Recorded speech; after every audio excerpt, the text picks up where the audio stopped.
Знаеш ли какво жените намират за привлекателно у един мъж? Ясно се наблюдават определени стереотипи.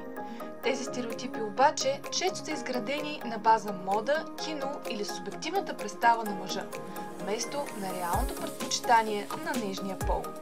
Така, например, доста мъже смятат, че дамите търсят богати и успели в професията си мъже, или пък трениращи неуморно във фитнеса, за да изградят впечатляваща физика.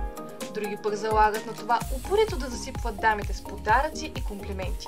Мъжете имат склонността да се фокусират във външни фактори, като външен вид или статус в обществото, докато реално дамите се интересуват повече от чертите на неговия характер.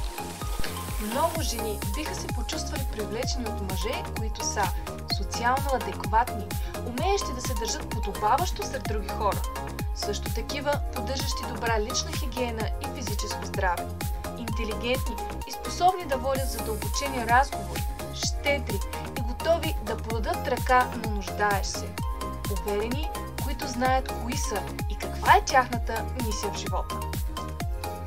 А какво за обратната страна на монетата? Наясно ли сме кога един мъж се чувства привлечен от една жена? Искаш да разбереш повече? Заповядай на нашето събитие, където под формата на игра в приятна компания от млади хора ще се опитаме да примирим двата лагера и да внесем яснота за това какви черти и поведения привличат и кои отблъскват срещу положния от нас пол.